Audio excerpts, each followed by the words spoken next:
Stalag 9C, Bad Sulza, Germany, December 1944. The guard tower searchlight swept across the frozen compound, catching a group of American prisoners huddled near the barracks wall. Hauptmann Werner Braun descended the stairs, his breath fogging in the bitter cold, prepared to bark orders at the captured Americans. Then one of the prisoners looked up. A black soldier. He spoke in perfect, unaccented German. "Guten Abend, Herr Hauptmann. Kalte Nacht, nicht wahr? Cold night, isn't it?" Braun stopped mid-step. His understanding of the world, of race, of hierarchy, of everything the Reich had taught him, cracked like ice underfoot. The Ardennes Forest, Belgium, December 16th, 1944. The German offensive tore through American lines like a knife through fabric. Operation Wacht am Rhein, the last great gamble of the Wehrmacht. Panzer divisions punched through weakly defended positions, surrounding entire units, capturing thousands of American soldiers in the first 72 hours. Among those captured was Private First Class Johnny Stevens of the 106th Infantry Division, 24 years old, from Chicago's South Side, son of a Pullman porter and a schoolteacher. He had grown up speaking English at home but had learned German in high school and college, not unusual for a young black man in 1930s Chicago. German was considered the language of high culture, music, philosophy, science. His teachers had encouraged it. His mother had insisted on it. When war came, Stevens had been drafted in 1943, trained at Camp Atterbury, Indiana, shipped to England in October 1944. Arrived in Belgium in early December, just in time for the German breakthrough. His unit, green and unprepared, had been overwhelmed in hours. Stevens had spent 2 days hiding in a frozen foxhole before German soldiers found him, hands raised, rifle discarded, hoping surrender would mean survival. The Germans marched their prisoners west, away from the advancing Allied forces, columns of exhausted, freezing American soldiers stumbling through snow. Guards shouted orders in German, assuming none of the prisoners understood. Stevens understood every word, but he said nothing, kept his head down. Survival meant invisibility.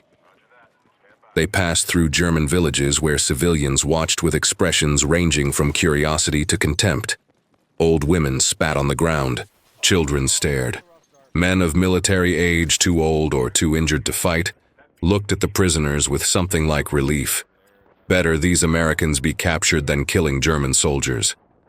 The column reached a railhead. The prisoners were loaded into boxcars.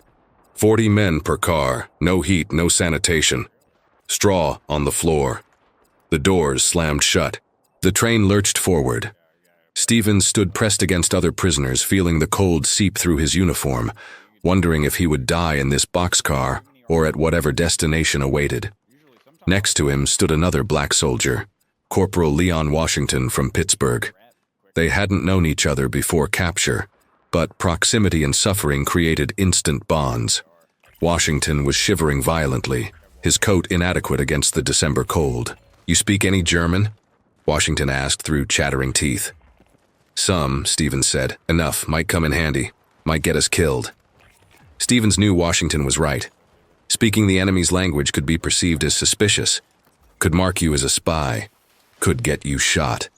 But it could also mean the difference between understanding orders and making fatal mistakes. The train traveled for 3 days. The boxcar became a hell of cold, hunger, and human waste. 2 men died. The guards opened the doors once daily to remove corpses and throw in black bread and water.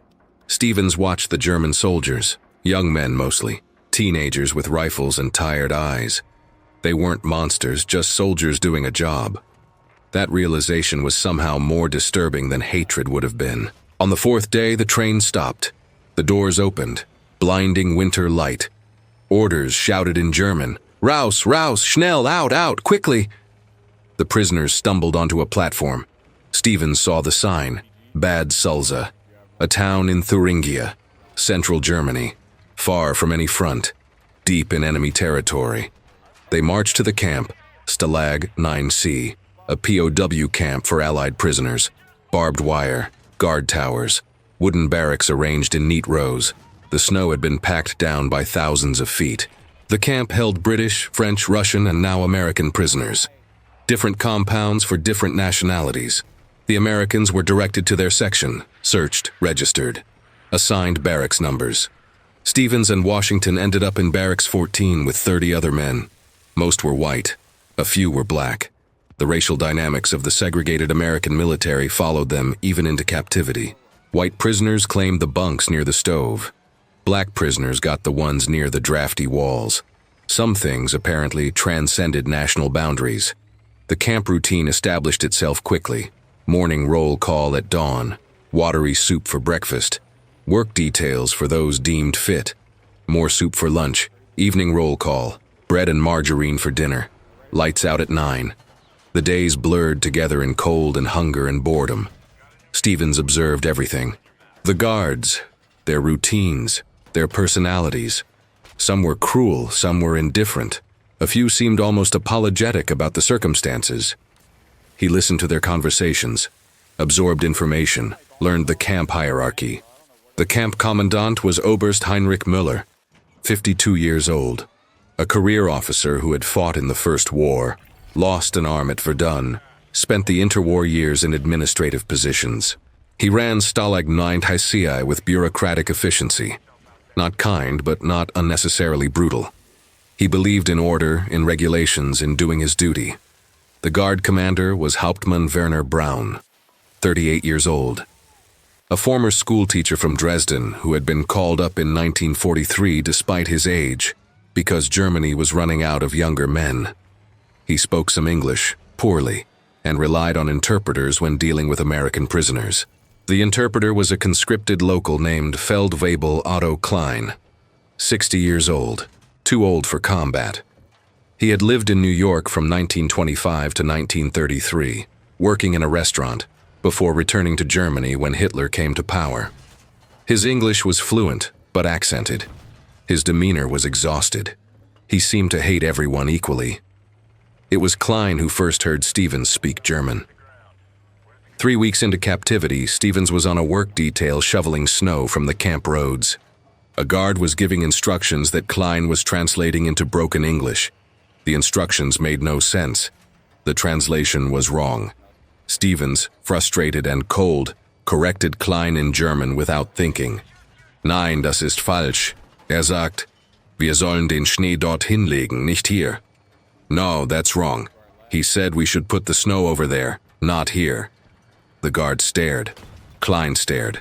Stevens realized his mistake too late. You speak German? Klein said in German, his eyes narrowing. Yes, Stevens said. I studied it. Before the war. Klein studied him for a long moment, then without warning smiled. A black American who speaks proper German. The world is stranger than I thought. Word spread quickly. By evening, Hauptmann Braun summoned Stevens to the administration building. Stevens went, terrified. Interrogation, accusations of being a spy, a bullet in a snowy field. Instead, he found Braun sitting behind a desk, looking curious rather than hostile. You speak German, Braun said in German. Yes, Herr Hauptmann. Where did you learn? School, university, Chicago. Braun leaned back, processing this information. Chicago, he repeated. I thought... He paused, searching for words that wouldn't reveal his prejudice too obviously. I thought most American Negroes did not attend university. Stevens felt anger rise but suppressed it. Many do not, he said carefully. But some do. And you studied German. Yes. German literature, philosophy, music. Braun looked at him like he was a puzzle that didn't fit together properly. The Nazi ideology he had absorbed for 12 years taught that black people were inferior, subhuman, incapable of higher thought or culture. Yet here sat a black American soldier speaking German better than many of Braun's own guards, discussing literature and philosophy. The cognitive dissonance was visible on Braun's face. He dismissed Stevens without further questions. But the encounter changed something. Stevens was no longer just another prisoner.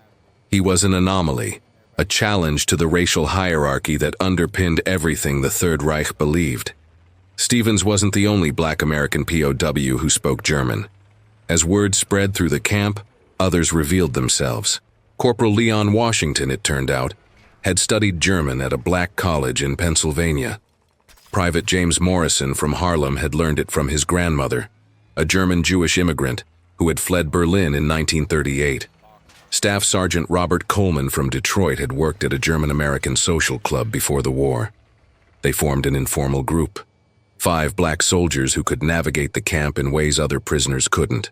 They understood orders before they were translated. They overheard guard conversations.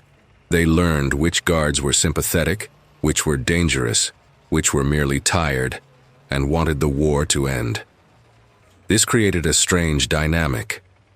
In the segregated American military, these men had been treated as second-class soldiers, given the worst assignments, excluded from many combat roles, housed separately, fed separately, discriminated against systematically. Now, in a German POW camp, their language skills gave them an advantage their white fellow prisoners didn't have. Some white prisoners resented this. Private Bill Henderson from Alabama made his feelings clear one evening in the barracks. "Ain't right," he said to no one in particular. "Them speaking the enemy's language makes you wonder whose side they're on." Stevens, lying on his bunk, debated whether to respond. Washington caught his eye, shook his head slightly. "Don't engage. Not worth it." But Sergeant Frank O'Brien from Boston, a white NCO who had earned respect through fairness, spoke up. "They're on our side, Henderson. And right now, understanding what the guards are saying might keep us alive. So shut your mouth." Henderson muttered something but fell silent. The racial tension simmered but didn't boil over. Survival took priority. The German guards' reactions varied.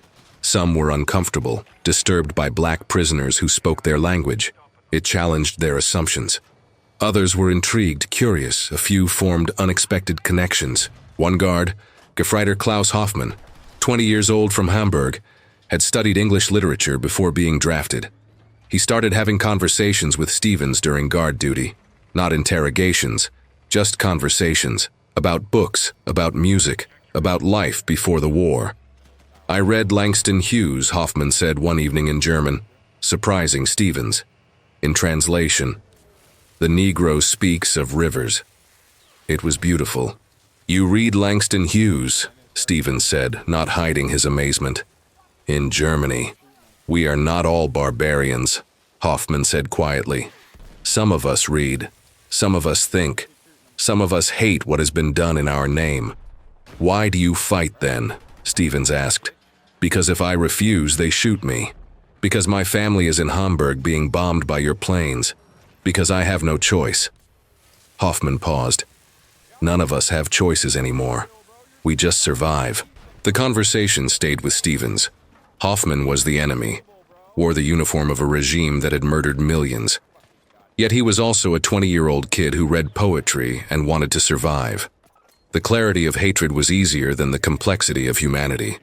Winter deepened. January 1945 brought colder temperatures and reduced rations. The German war effort was collapsing. Food became scarce even for guards. Prisoners received less. Hunger became the constant companion. But something unexpected happened. The German guards started treating the black American prisoners differently than the white ones. Not better, necessarily, but with a strange kind of curiosity, sometimes even a grudging respect. Hauptmann Brown called Stevens to his office again in late January. This time he asked Stevens to help translate during an inspection by a higher-ranking officer. The Red Cross was visiting, documenting camp conditions.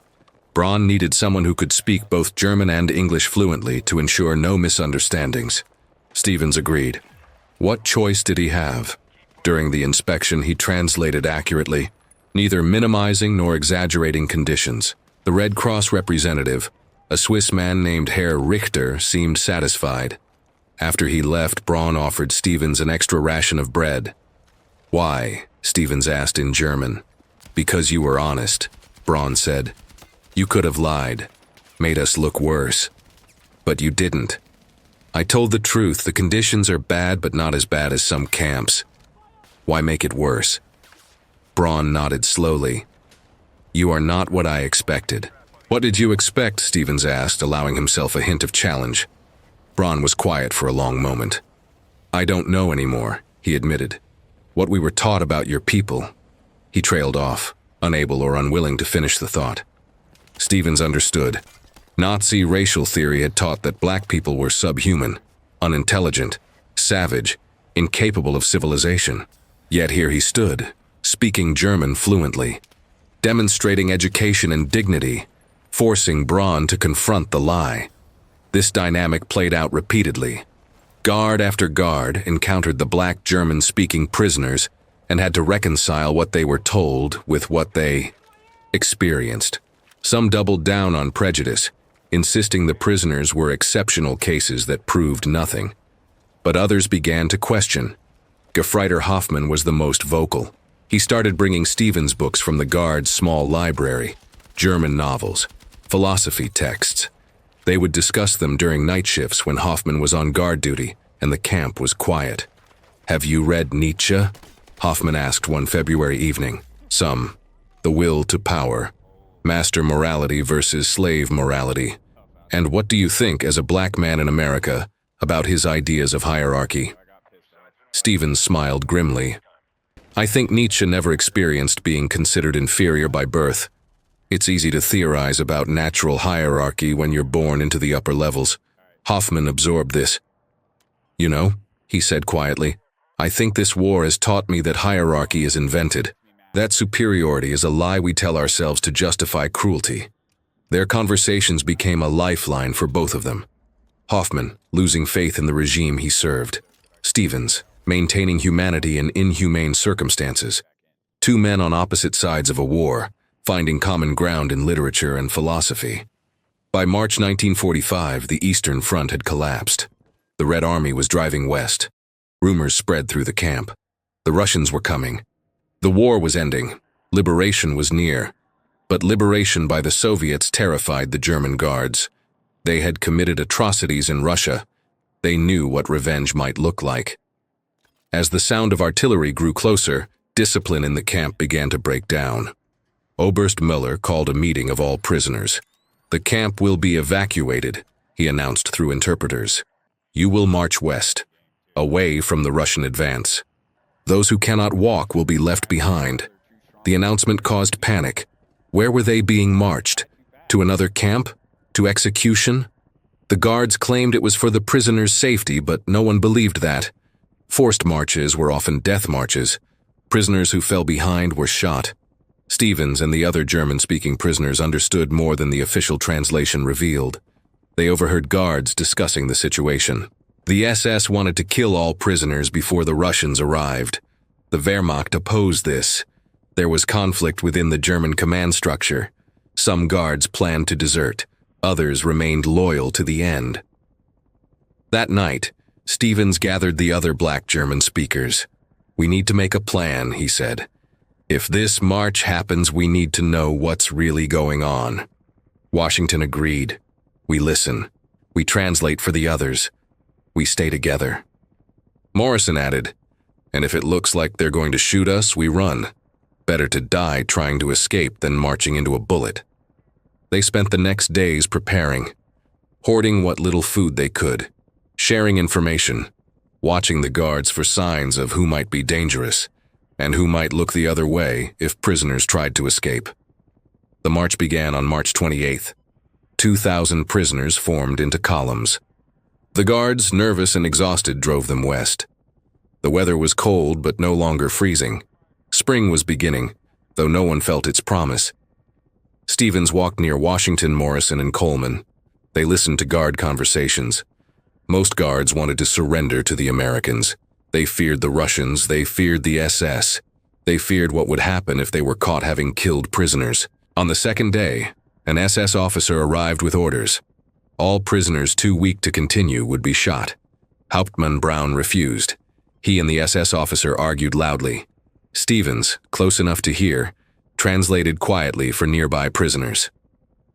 "The SS man says they have orders from Berlin. Braun says he answers to the Wehrmacht, not the SS. He says he won't murder prisoners." The standoff lasted an hour. Finally, the SS officer left, threatening to return with reinforcements. Braun immediately ordered the march to continue faster. He wanted distance from the SS. He wanted to reach American lines. He wanted to survive. That evening, during a rest stop, Braun approached Stevens. He spoke in German quietly. "When we meet the Americans, tell them we did not harm you. Tell them we followed the Geneva Convention. Tell them—" He paused. "Tell them we are not all monsters." Stevens looked at him, this man who had guarded him for months, this man who had been raised in Nazi Germany, taught racial hatred, who had nevertheless shown moments of decency. What was Stevens supposed to say? That Braun was forgiven, that imprisonment under humane conditions somehow absolved participation in an evil regime. "I will tell them what happened," Stevens said finally. "Nothing more, nothing less." Braun nodded. "That is all I ask." On April 12th, American forces reached the marching column. Jeeps and tanks appeared on the road ahead. The guards threw down their weapons, raised their hands, surrendered without a fight. The prisoners erupted in cheers. Weak men found energy to shout, to embrace, to weep. Liberation. Finally. After months of captivity, they were free. American soldiers secured the German guards. A captain approached the prisoners, assessing their condition. Medical trucks were called. Food was distributed. The captain, a young officer from Pennsylvania, spoke to the senior POW, a major who had been captured at the Bulge. "How were you treated?" the captain asked. "It varied," the major said. "Could have been worse. Could have been better. Some guards were decent, some weren't." The captain looked at the ragged, exhausted men. "Any atrocities? Anyone need to testify against specific guards?" Stevens stepped forward. He had been translating this conversation in his head. "Sir," he said, "may I speak?" "Go ahead, soldier. Private First Class Johnny Stevens, sir. I speak German. I overheard a lot during captivity. Most of these guards treated us according to the Geneva Convention. Some were cruel, but not systematically. One of them, Hauptmann Braun, refused SS orders to execute prisoners. He probably saved lives." The captain looked at Stevens with surprise. "You speak German?" "Yes, sir. Studied it before the war." The captain turned to the German guards. "Which one is Braun?" Stevens pointed him out. Braun stood with the other guards, hands raised, face resigned to whatever fate awaited. The captain called an interpreter, then questioned Braun through translation. Stevens listened, occasionally correcting the interpreter when translation was imprecise. Gradually, a picture emerged. Braun had run a harsh but legal camp. He had followed military regulations. He had protected prisoners from SS violence. He was not a war criminal. "He'll be processed through normal POW channels," the captain decided. "No special charges." Braun looked at Stevens.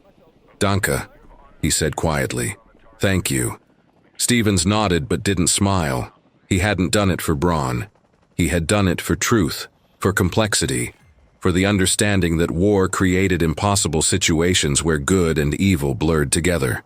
The liberated prisoners were processed through military channels, medical examinations, debriefings, paperwork, the machinery of demobilization. Stevens spent 2 weeks in a field hospital, recovering from malnutrition and frostbite. Then he was sent to a transit camp in France, waiting for transport home. In the transit camp, the segregation of the American military reasserted itself. Black soldiers were housed separately from white soldiers, served in separate mess halls, given separate recreation facilities. Stevens had survived German captivity only to return to American discrimination. He met up with Washington, Morrison, and Coleman. They sat together one evening drinking bad coffee, processing everything that had happened. "You know what's crazy," Morrison said. "The German guards treated us better than our own officers sometimes." Stevens understood what he meant. Some German guards had shown curiosity, even respect, when they discovered the black prisoners spoke German. They had conversations, shared books, recognized shared humanity. Meanwhile, white American officers often treated black soldiers as inferior, as problems, as barely tolerable necessities.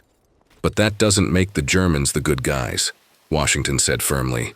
"They were still Nazis, still part of a regime that murdered millions. A few decent guards don't erase that." Coleman agreed. "We got lucky.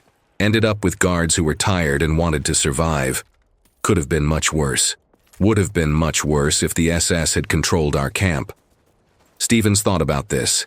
The moral complexity was overwhelming.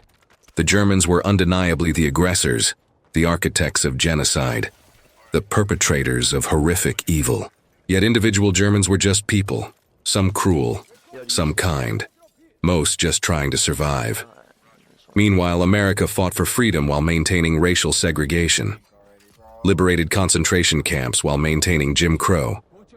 The contradictions were staggering. "What do we do now?" Morrison asked. "We go home. Back to America where we're still second-class citizens. Back to segregation. Back to discrimination. We fought for freedom, but we don't have it ourselves. We keep fighting," Stevens said quietly. "Different fight. Same principles. We prove we're human. We prove we deserve equality. We use every advantage we have, including our experiences, our education, our abilities." "And speaking German," Washington added with a slight smile. "And speaking German," Stevens agreed. They shipped out in May, a Liberty ship crossing the Atlantic. 17 days of gray water and uncertain futures. When the Statue of Liberty appeared through morning fog, the soldiers cheered. Home, America, for better or worse. Stevens disembarked in New York on May 28, 1945. The war in Europe was over. The war in the Pacific would end 3 months later. He had survived, but survival was just the beginning. Stevens returned to Chicago. His parents threw a party. Neighbors welcomed him home. Everyone wanted to hear war stories. He told edited versions. The capture, the camp, the liberation. He left out the complexity, the conversations with German guards, the literature discussions. The way speaking German had forced Germans to confront their own propaganda. He went back to school on the GI Bill, finished his degree in German literature, became a teacher at a black high school on the South Side, taught German to students who looked like him, who faced the same discrimination, who needed to understand that education and culture were weapons against prejudice. He never forgot Klaus Hoffmann, the young guard who had shared books and conversations, never knew what happened to him, whether he survived the war, whether he made it home to Hamburg, whether the bombed ruins held anything worth returning to. He never forgot Hauptmann Braun, the conflicted officer whose worldview had cracked when confronted with educated black prisoners. Never knew if Braun learned from those cracks, if they widened into understanding, or if he rebuilt his prejudices after the war. But Stevens knew what he had learned, that humanity existed even in enemies, that propaganda dissolved when confronted with reality, that speaking the language of your captor could be an act of resistance, of assertion, of proving your full humanity. Washington became a college professor in Pennsylvania.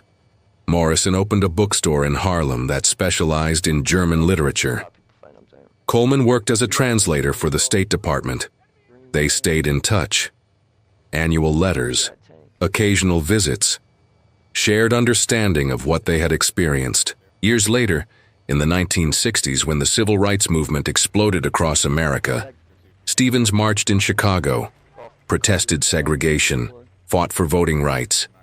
When people asked why he was so committed, he would sometimes tell them about speaking German to Nazi guards, about proving humanity in the least likely circumstances, about refusing to be defined by others' prejudices.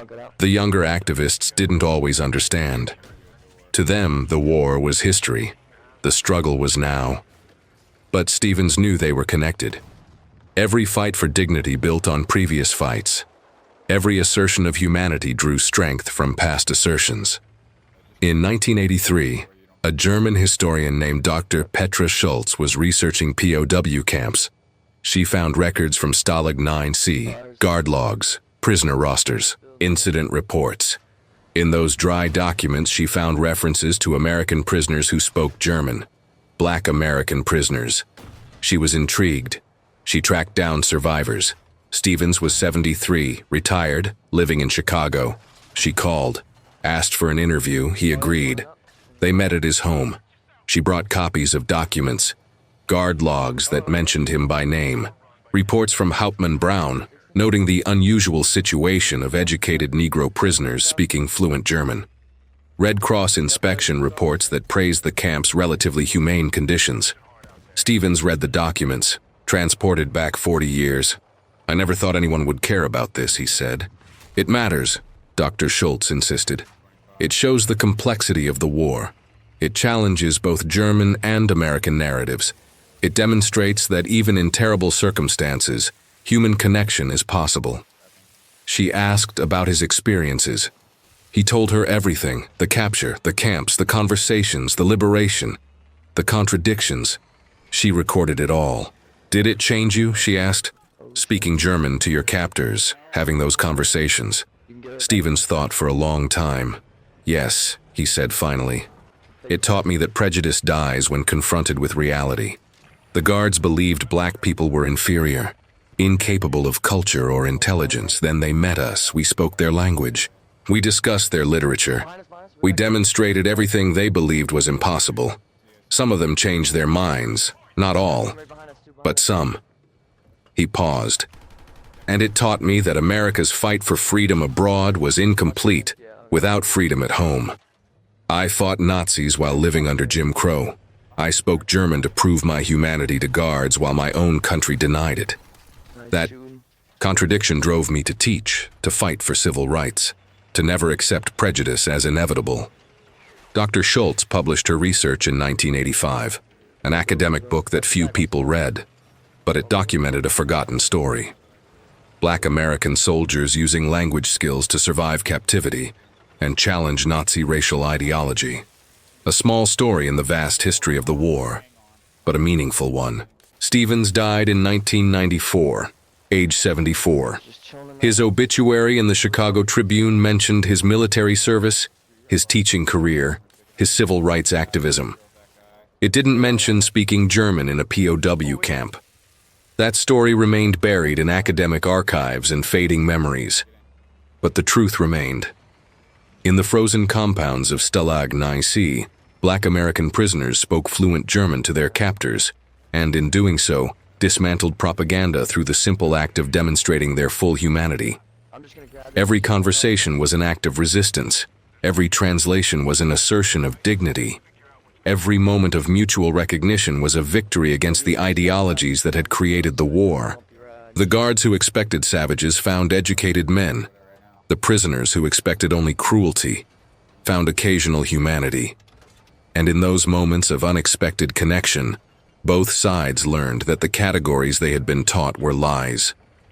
That humanity was more complex, more surprising, more resilient than any ideology could contain. Klaus Hoffmann, the young guard from Hamburg, survived the war. He became a teacher. He never forgot the American prisoner who discussed Langston Hughes with him in German. Years later, he would tell his students that the war had taught him prejudice was learned and could be unlearned. That culture belonged to everyone. That humanity transcended all divisions. Werner Braun, the camp commander, returned to Dresden and found it destroyed. He taught school in the ruins. He never spoke publicly about his war service, but in private moments, he remembered the Black American prisoners who had spoken perfect German and forced him to question everything he had been taught. He didn't become a hero. He didn't atone for his participation in an evil regime, but he remembered. And memory sometimes is the beginning of understanding. The story of Black POWs speaking German to their guards is not a story of redemption or reconciliation. It's a story of complexity, of individual moments within vast systems, of humanity persisting in inhumane circumstances, of language as a tool of survival and resistance, of the slow, difficult work of dismantling prejudice one conversation at a time. The searchlight swept across the frozen compound. The guard descended the stairs. The prisoner looked up and spoke perfect German. And in that moment, something changed. Not everything, not enough, but something. And sometimes in the vast machinery of war and hate, those small changes matter most.